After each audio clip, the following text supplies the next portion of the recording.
Nagsisimula ang pelikula sa JFK Airport sa New York kung saan dumating na ang isang estudyante sa universidad na si Chloe Steele.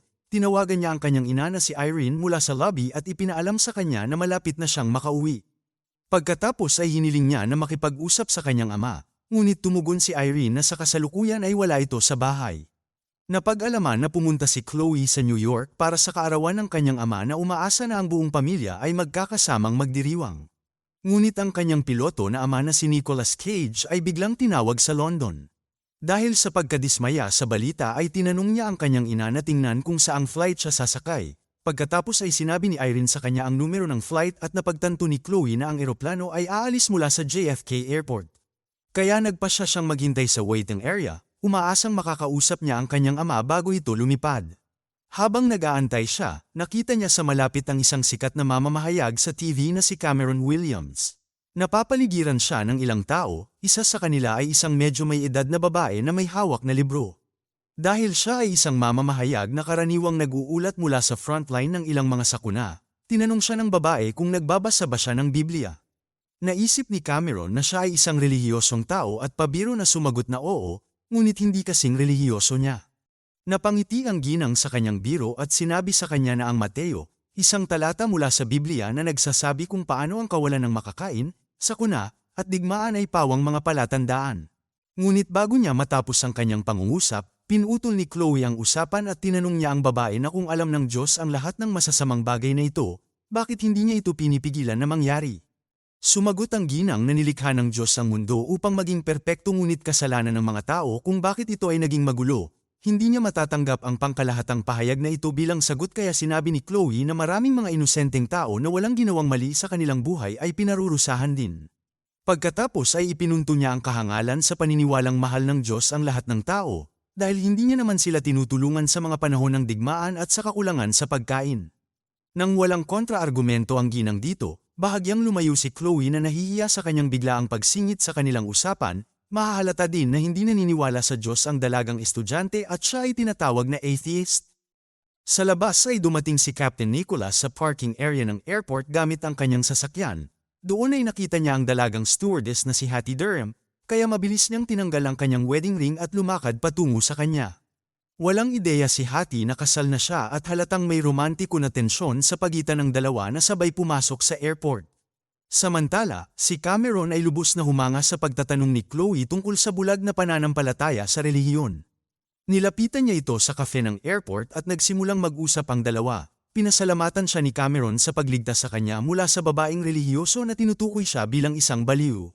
Ngunit bilang tugon ay sinabi ni Chloe na nag-eensayo lang siya para sa kanyang ina na isa ring relihiyosang baliw. Pagkatapos ay ipinaliwanag niya na may hinihintay siya. Kaya ipinapalagay ni Cameron na mayroon siyang kasintahan. Dahil dito ay medyo hindi siya naging komportable at sinubukan niyang umatras sa kanilang pag-uusap, ngunit ibinunyag niya na ang hinihintay niya ay ang kanyang ama. Sa oras na yun ay nakita niya ang kanyang ama na dumating sa lounge na naglalakad malapit sa isang magandang stewardess, napansin din siya ni Nicholas kaya nahihiya na sinabihan niya si Hattie na kakausapin niya siya mamaya. Pagkatapos ay naglakad siya patungo kay Chloe at nagyakap ang mag-ama. Di nagtagal ay nakita ni Nicholas si Cameron na nakatayo sa malapit at nakilala siya bilang ang sikat na mamamahayag sa TV. Tinanong niya kung nagde-date sila ngunit itinanggi ito ni Chloe, ang mamamahayag pagkatapos ay nagdahilan na mayroon siyang mahalagang trabaho na dapat asikasuhin. Kasunod nito ay umupo sina Chloe at Nicholas para mag-usap, napag-alaman na walang ideya si Nicholas na pupunta siya sa New York. Nang ipahayag ni Chloe ang kanyang pagnanais na ipagdiwang ang kanyang kaarawan sa bahay kasama ang buong pamilya, sinabi niya na huli na para umatras sa flight. Pagkatapos ay pinag-usapan ng dalawa si Irene na naging lubhang relihiyoso na ngayon, lumalabas na ang mag-ama ay hindi makatiis na pinapangaralan sila nito sa lahat ng oras. Ang pananampalataya at patuloy na pagbanggit ni Irene tungkol sa relihiyon ay naging lubhang nakakagambala para sa iba pang mga miyembro ng pamilya, kaya si Chloe ay bihirang umuwi habang si Nicholas ay mas pinipiling magtrabaho hanggat maaari. Pagkatapos ng maikling pag-uusap ay tinanong ni Chloe kung bakit sila magkasama ng stewardess, ngunit ibinasura ni Nicholas ang paksang ito at siniguro sa kanya na ang lahat ay maayos sa pagitan nila ng kanyang ina. Doon ay ibinigay niya sa kanya ang susi ng kanyang sasakyan at sinabing kailangan niya nang sumakay sa kanyang flight, pagkatapos nito ay nagpaalam na siya sa kanya at umalis para sumama kay Hattie na kanina pa naghihintay sa kanya. Makalipas ang ilang minuto ay muling lumapit si Cameron kay Chloe na nasa kafe pa rin. Tinanong niya kung ayos lang ang lahat, kung saan ipinahayag niya ang kanyang sama ng loob na hindi niya makakasama ang kanyang buong pamilya. Sumunod ay tinalakay ng dalawa ang relihiyon at kung paanong nakakakita pa rin ang mga tao ng mabubuting bagay kahit nasa pinakamadilim na panahon. Di nagtagal ay ibinigay ni Cameron kay Chloe ang kanyang numero at umalis dahil siya ay lilipad din patungong London, at siya ay nasa parehong flight ng piloto na si Captain Nicholas. Sa sumunod na eksena, dumating si Chloe sa bahay at nakita ang kanyang ina at nakababatang kapatid na lalaki. Doon ay nag-usap sila, ngunit mabilis na binago ng kanyang ina ang paksa tungkol sa Diyos. Ipinaliwanag niya kung paano siya nagdasal na bumalik si Chloe at sinagot ng Panginoon ang kanyang mga panalangin. Ngunit ikinagalit lamang ito ni Chloe kaya bigla siyang tumayo upang umalis doon, hinabol siya ng kanyang nakababatang kapatid at nagpa siya ang dalawa na pumunta sa mall.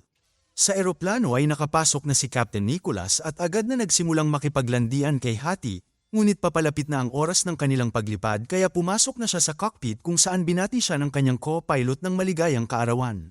Samantala, isang maliit na ginuwang nagtatangka na ilagay ang kanyang bagahe sa overhead storage compartment. Isang lalaking mula sa gitnang silangan ang tumayo at nag-alok na tulungan siya, ngunit ang mas maliit na ginoo ay nagsimulang sumigaw. Binanggit niya na hindi porket maliit siya ay nangangahulugan ng nangangailangan siya ng tulong. Makalipas ang ilang sandali ay lumipad na ang eroplano papuntang London. Samantala sa mall, sinabi ni Chloe sa kanyang kapatid na nakita niya ang kanilang ama sa airport kaninang umaga. Nagsinungaling siya na maraming sinabi si Nicholas tungkol sa kanya at mahal na mahal siya nito. Pagkatapos ay niyakap niya ang kanyang kapatid at sinabing magiging mahusay siyang manlalaro ng baseball balang araw. Ngunit sa nakakabagbag damdaming sandali na ito, ang bata ay biglang nawala sa hangin. Tanging ang kanyang damit at bag na lamang ang natitira, na hindi maipaliwanag na bumagsak sa sahig. Ang naguguluhan na si Chloe ay tumingin sa paligid at nakitang ganoon din ang nangyari sa lahat ng bata at ilang matatanda sa mall. Pagkatapos ay lumipat ang eksena sa eroplano, kung saan ang eksaktong parehong bagay ang nangyayari. Wala na ang lahat ng bata at ilang matatanda. Pati ang co-pilot ay nawala din at naiwan ang kanilang mga damit. Ikinatakot ito ng mga pasahero at ilang lalaki ang nagmamadaling pumunta sa cockpit para humingi ng mga sagot, ngunit nilaksan ni Nicholas ang pressure sa eroplano at ibinaba ang mga oxygen mask. Pinipilit nito ang lahat na bumalik kaagad sa kanilang mga upuan, at ngayon na siya na lang ang piloto sa eroplano ay sinabihan ni Nicholas ang lahat na higpitan ang kanilang seatbelt at isuot ang kanilang mga oxygen mask. Pagkatapos ay sinubukan niyang kausapin ang control tower gamit ang radio para sa tulong ngunit hindi siya makahanap ng sinuman. Bagamat hindi pa niya nalalaman na ilang tao sa control tower ang nawala na rin ng walang bakas, inilabas niya ang kanyang cellphone at sinubukan na tawagan ang kanilang bahay, ngunit walang sumasagot. Pagbalik sa mall ay hinahanap ni Chloe ang kanyang kapatid, habang pinagmamasdan niya ang kanyang mga damit ay isang kotse na walang driver ang biglang bumangga sa harap. Nagdulot ito ng ganap na kaguluhan sa loob ng mall at ang mas malala pa, ang mga masasamang tao ay nagsimulang magnakaw ng pera mula sa mga taong nawala. Pagkaraan ng ilang sandali, ang naguguluhan na si Chloe ay tumakas sa magulong kapaligiran at lumabas sa parking lot. Ngunit kahit dito ang sitwasyon ay lumilitaw na pareho dahil ang ilang grupo ng mga tao ay hinahanap ang kanilang mga kasamang nawawala. At habang papunta si Chloe sa sasakyan ng kanyang ama ay isang maliit na eroplano ang bumangga dito. Natatakot na tumakbo siya sa kalye kung saan napansin niyang may bumagsak na school bus sa kanyang harapan, nagmamadali siyang lumapit upang tumulong ngunit napagtanto niyang walang laman ang bus. Sa loob ng eroplano ay ginawa ng normal ni Nicholas ang pressure nang ang lahat ay bumalik na sa kanilang mga upuan, kaya naman tinanggal na ng mga pasahero ang kanilang mga oxygen mask at nagsimulang magtalo tungkol sa kung ano ang maaaring nangyari sa iba. Isa dito ang mga teorya ng pagdukot ng alien, mga wormhole, at kung ano-ano pa. Samantala, sa wakas ay napagtanto ni Chloe na ang buong lungsod ay nahulog sa kaguluhan. Bagamat wala siyang ideya kung ano ang nangyayari, naisip niya na maaaring dinala ang kanyang kapatid sa malapit na ospital. Kaya siya ay tumakbo papunta sa lokal na ospital at palihim na nilagpasan ang lahat ng kaguluhan at pumasok sa likod. At siya ay natakot nang malaman niyang walang laman ang silid kung saan nakalagay ang mga bagong silang na sanggol. Ang isang nurse pagkatapos ay dumating at sinabi sa kanya na ang bawat ospital sa bansa ay nakakaranas ng parehong kababalaghan, nangangahulugan ito na ang buong populasyon ng mga bata sa mundo ay malamang na nawala. Sa sumunod na eksena, natuklasan ni Nicholas na ang kanyang co-pilot ay may relo na nagsasabing John 3:16. Nalaman din niya na ang isa pang stewardess na nawala rin ay may mga sulat mula sa pag-aaral ng Biblia sa kanyang notebook, Dahil dito ay napagtanto at naaalala niya kung paano binabanggit ng kanyang asawa ang tungkol sa isang pangyayari sa Biblia na tinatawag na rapture. Sa kaganapang ito ang lahat ng mga tao na naniniwala sa Diyos, kasama ang mga bata na napakabata pa para gumawa ng sadyang pagtanggi sa Diyos ay mawawala sa lupa at dadalhin sa langit. Ang kanyang asawa ay tama. Ang rapture ay nangyari na at ito ang dahilan kung bakit ang lahat ng mga mananampalataya ay nawala habang ang mga hindi nananampalataya ay nananatili sa mundo. Kasunod nito ay sinubukan ni Nicholas na umamin kay Hattie tungkol sa kanyang asawa, ngunit hindi nito tinatanggap ang balita ng positibo. Sa passenger compartment, nakita ni Cameron ang likido na umaagos mula sa isa sa mga pakpak ng eroplano at agad itong nasunog. Sa takot ay nagmadali siyang pumunta sa cockpit at ibinalita ito kay Nicholas, na pagtanto nila na ito ay isang pagtagas ng gasolina at sila ay nasa malalim na problema. Pagbalik sa New York ay pumunta si Chloe sa simbahan ng kanyang ina para sa mga sagot. Doon ay nakilala niya ang isang pastor na nagpapaliwanag na ang nangyayaring ito ay ang rapture at lahat ng nawala ay napunta sa langit. Higit pa rito, ang mga hindi mananampalataya na ngayon ay naiwan sa lupa ay kailangang harapin ng ilang taon ng kadiliman bago hatulan ng Diyos. Ikinagalit ito ni Chloe at binanggit niya na ang pastor mismo ay naiwan, ibig sabihin ay hindi siya naniniwala sa mga salitang ipinang-aral niya. Pagbalik sa eroplano ay sinabi ni Nicholas kay Cameron na nakaupo na ngayon sa upuan ng co-pilot na ang apoy na nasa pakpak ay mamamatay din sa madaling panahon. Ngunit ang pagtagas ay mag-iiwan sa kanila ng halos hindi sapat na gasolina upang makabalik sa New York gayunpaman. Mayroon silang mas malalaking problema dahil hindi pa siya nakakapagtatag ng anumang pakikipag-ugnayan sa control tower sa JFK Airport. Dahil desperado na makakuha ng anumang balita sa kanyang pamilya, hiniling ni Nicholas kay Cameron na tawagan ang kanyang anak na babae. Siya ay nagulat nang inihayag ng mamamahayag na sinusubukan niyang gawin ito mula pa kanina, halatang minahal na niya si Chloe. Pagkaraan ng ilang sandali, sa wakas ay nagawa na ni Nicholas na makipag-ugnayan sa isang tao sa control center. Pero paliwanag ng operator, punong-puno ng wasak na kapaligiran ang airport at hindi niya alam kung saan makakarating ang kanilang eroplano. Dahil sinusubukan na makabuo ng solusyon, hiniling ni Nicholas kay Cameron na makipag-ugnayan sa airport ng LaGuardia na nasa New York din. Ngunit inihayag ng operator ng radyo na lahat ng airport sa buong mundo ay nakakaranas ng kakaiba at biglaang kaguluhan.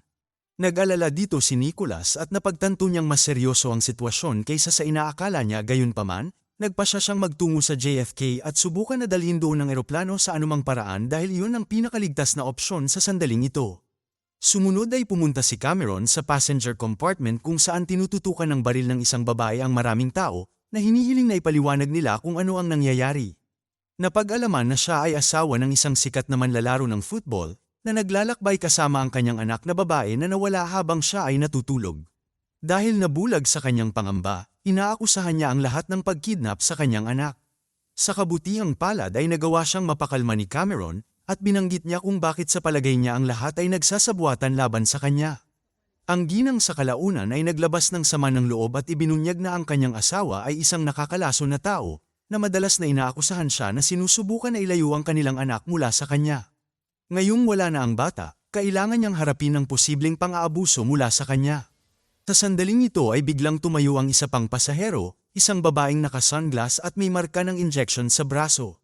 Siya ay nagsasalita tungkol sa kaganapan sa Bible na tinatawag na rapture, kung saan ang lahat ng mga nawawalang tao ay dinala sa langit.